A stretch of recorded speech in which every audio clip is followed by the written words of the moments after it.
Si Dolly na sheriff ay huhulihin ng kriminal na si Tommy.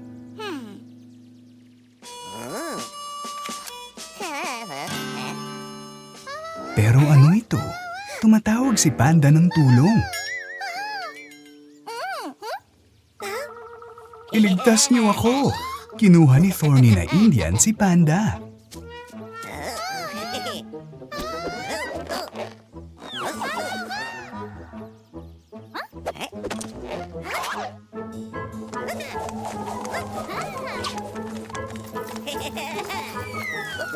Ayan na!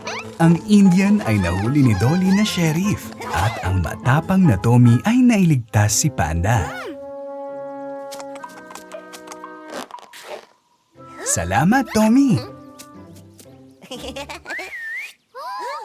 Oh, mukhang nakataka si Thorny na Indian.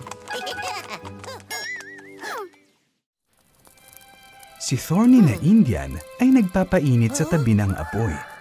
Sino ang sumisigaw diyan? Si Tommy at Dolly ay naglalaro bilang mga cowboy.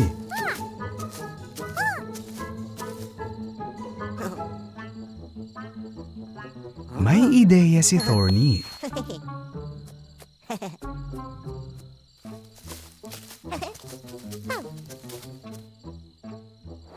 Ano ito? May kumuha ng bag ng kayamanan ni Tommy. Sino kaya ito?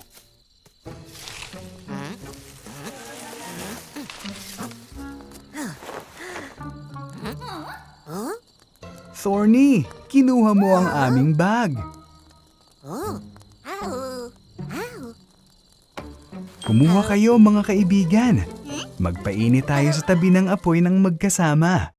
Nakakita sina Dolly at Tommy ng kakaibang kahon sa tabing dagat at inuwi nila ito.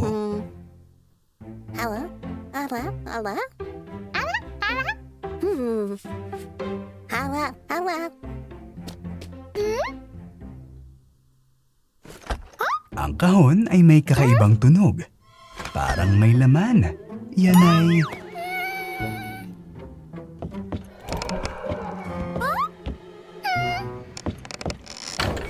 Oh no! Yan ay isang nakakatakot na kalansay!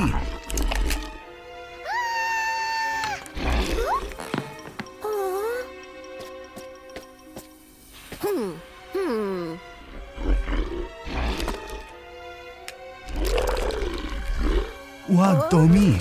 Paparating ito sa'yo! Takbo para sa buhay mo! Haha!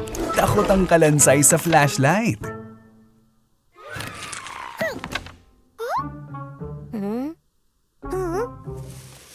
Binalik ng mga kaibigang hayop ang kahon.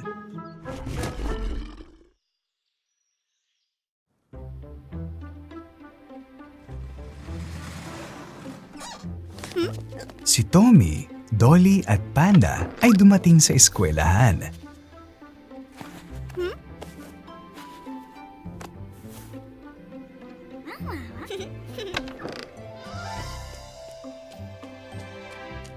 Ang mangkukulam ay ang guro ngayon.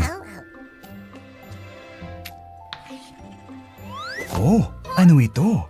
Pinipigilan ng pilyong Tommy si Dolly sa pag-aaral. Tommy, huwag mong guluhin si Dolly na mag-aral.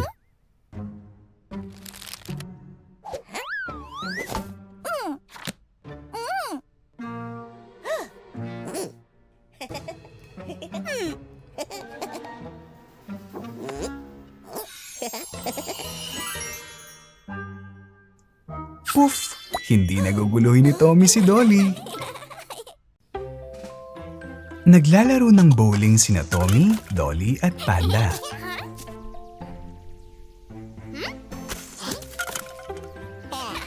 Sino yung nagtatago sa likod ng puno? Ang mangkukulam! Oh no!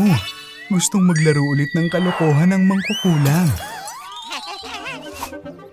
Ano ito? Dumating ang mga pulis.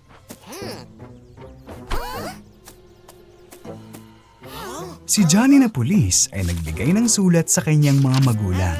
Hindi kayo pwedeng magbasag ng mga bintana. Pilyong mangkukulam. Tama na ang mga kalokohan mo.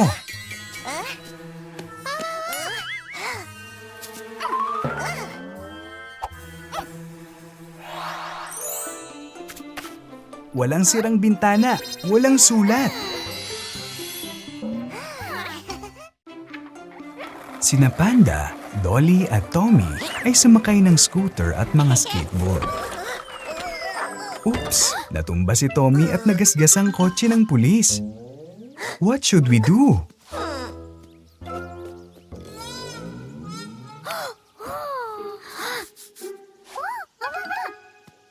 Itago ang kotse sa likod ng basurahan?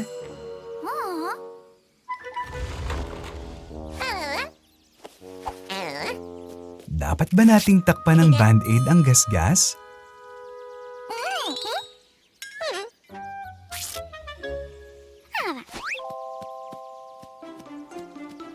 Pinturahan ito! Magaling, Dolly! Mukhang bago na ang kotse ng pulis.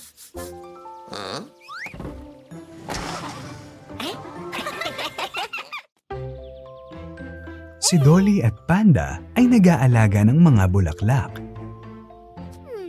Biglang dumating si Dragon at inimbitahan sila sa isang handaan.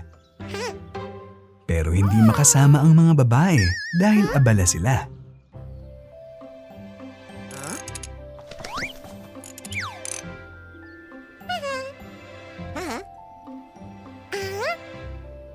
Abala rin si Thorny. Inaayos niya ang kotse.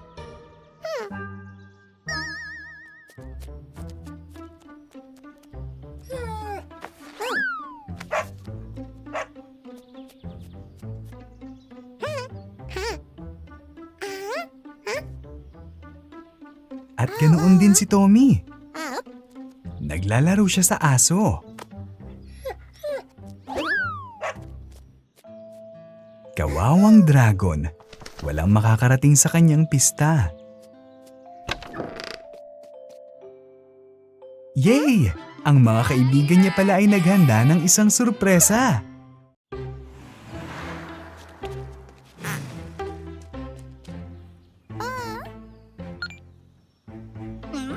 Si Dolly at Panda ay tumatawid sa kalsada. Naguguluhan ng pato. Sinusubukan ng kanyang mga kaibigan na tawagan siya. Biglang nasira ang traffic light. Isang bangungot.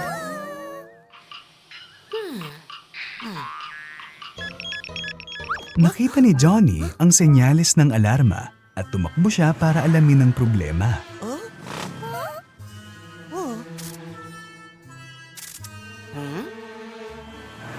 Alam niya ang punto at pinahinto niya ang mga kotse para ligtas na makadaan ang pato.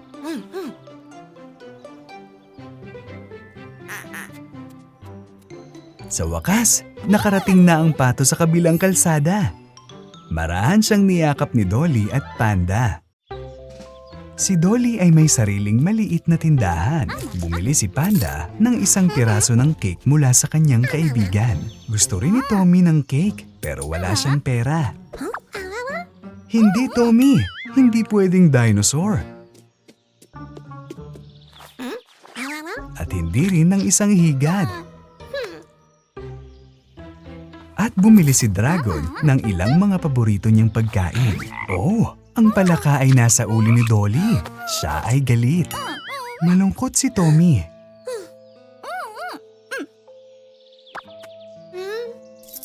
Pero nagbigay si Dragon ng pera kay Tommy.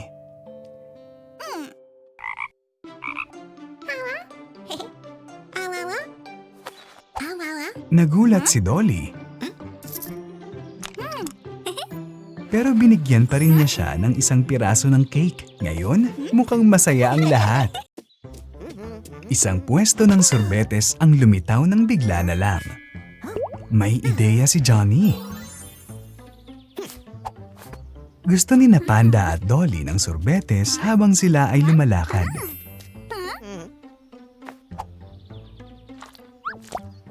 Kinuha ni Dolly ang kanyang scoop ng sorbetes. Pero hindi iyon sapat para kay Panda.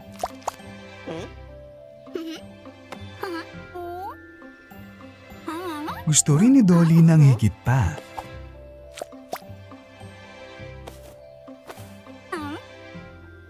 Gusto pa ni Panda ng mas maraming sorbetes.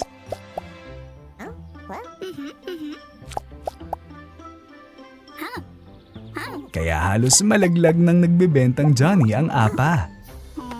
Parehong nahulog ni Panda ang isa sa mga scoop. Haha! Naaresto ang mga magkakaibigan.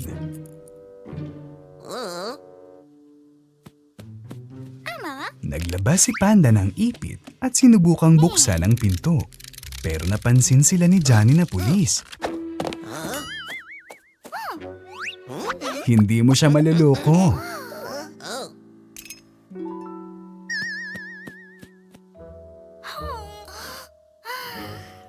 May ideya si Tommy. Gamit ang isang magnet, kinuha niya ang mga susi.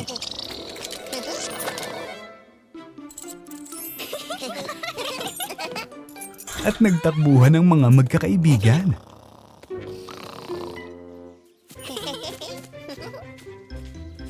Sobrang nakakatakot sa labas.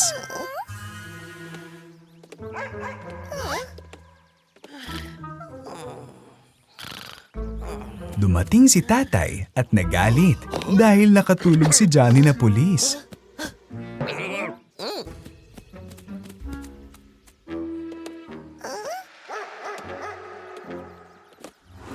Oh, sino ito? Sa kabutiang palad, naging maayos ang lahat.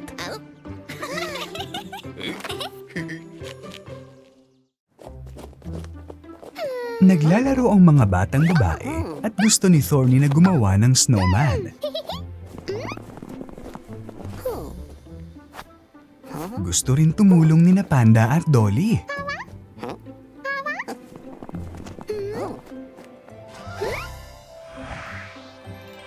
Napaka-cute na snowman!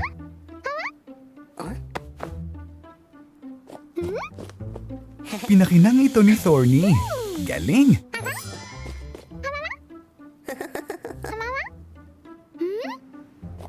Gumawa si Dolly ng buriko mula sa niebe. Wow! Pink na ngayon!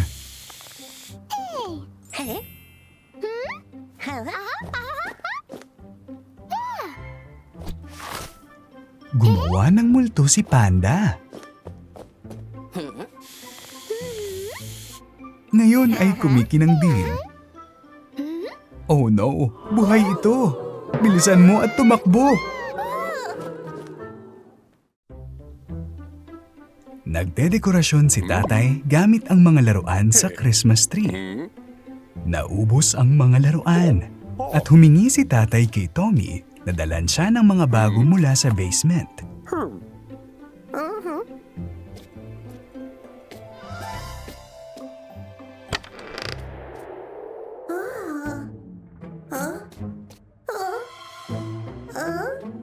Oh no! Mag-ingat ka, Tommy!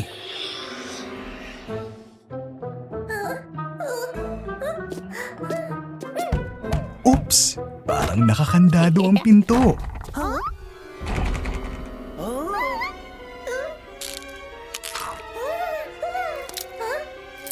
Sobrang nakakatakot dito. Sa wakas, may nagliligtas kay Tommy. Oh-oh! Ang mga magkaibigan ay nakasakay sa isang snowmobile sa mga bundok. Mukhang may iniisip si Dolly. Mag-ingat! Oops! Ang mga magkaibigan ay nabangga. Sobrang nakakatakot at malamig dito. Oh, sino yan? Takbo!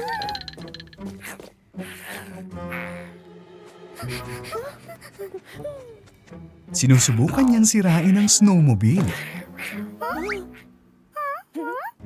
Wow! May kumikinang na pintura si Thorny.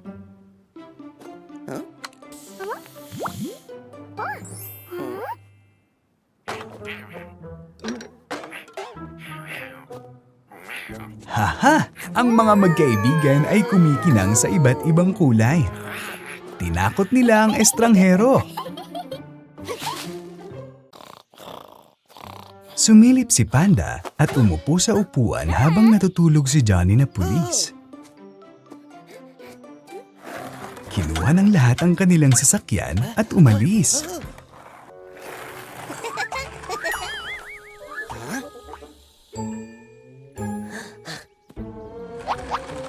Oh no! Si Johnny na pulis ay humahabol sa mga magkaibigan. Inaayos ni Thorny ang isang kotse na malapit.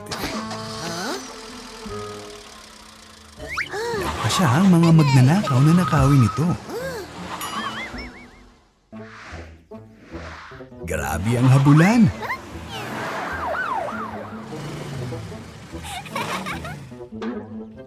Mag-ingat! May isang pato sa daan.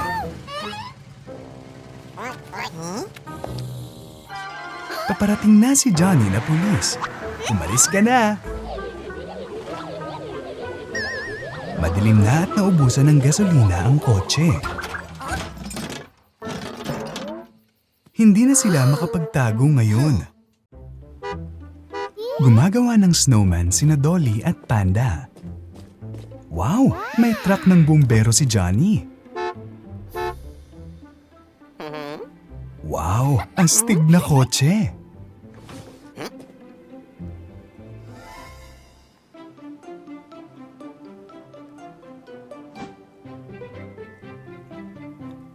Gusto ng mga batang babae na sumakay at pumasok sa kotse.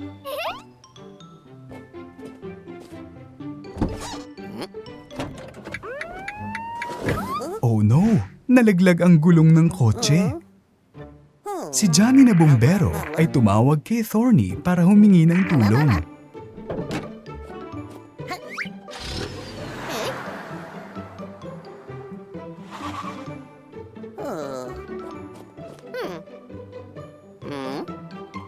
Nakatulong si Thorny sa pag-aayos ng gulong.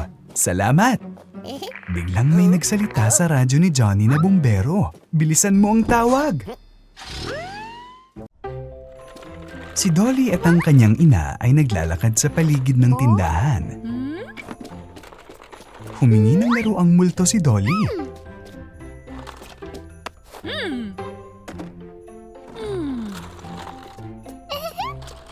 At isang kabayo. At isang snowman. At isang kalansay para magbuot.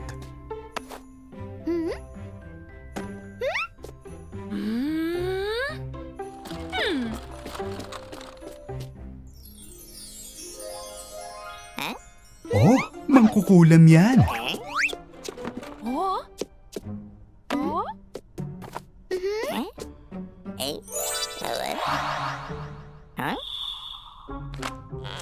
Wow! Nabuhay ang mga laruan. Pero hindi sa katagalan, ngayon laruan na lang ulit sila.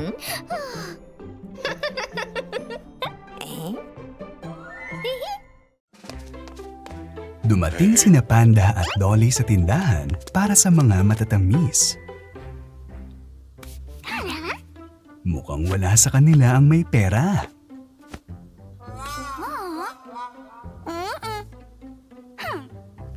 Oh no!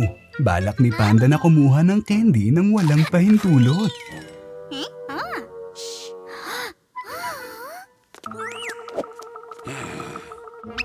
Umalis ang mga batang babae sa tindahan. Dala ang kanilang mga nanakaw. Oh, sa tingin ko ay pulis iyon.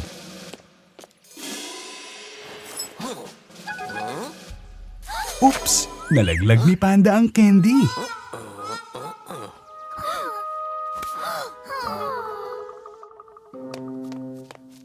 Kailangang ibalik ng mga batang babae ang candy. Nakakuha sila ng sorbetes dahil sa pagiging tapat. Naglalaro ang mga bata sa tindahan. Pumunta si Dolly sa isang lugar. Wow! Mga trampoline! Halika!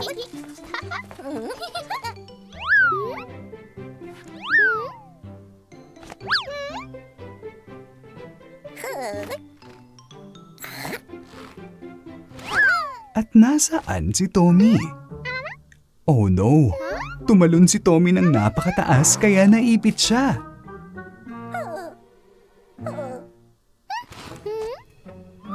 Sinubukan ni Dolly na hilahin ang kanyang kapatid pero hindi ito umubra. Pagkatapos ay hinila din siya ni Panda pababa at sa wakas ay nahatak ng mga batang babae si Tommy. Oh no! Si Johnny na pulis! Mukhang galit siya! Takbo, dali! Si Baby Dragon, Dolly, at Panda ay tumatakbo sa paligid ng tindahan. Biglang nakita ni Dolly ang Wheel of Fortune at pinaikot ito. Nakakuha siya ng bola. Napakaraming bola.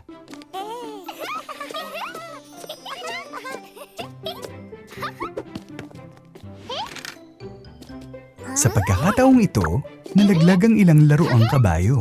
Pero mukhang hindi gusto ni Dragon ang laruang ito. At muling iniikot ang gulong. Oh no! Nahulog ang mga ahas sa Wheel of Fortune. Mag-ingat! Oh, mga multo ito. Biglang dumating ang mangkukulam. Mukhang ito ang kanyang ideya.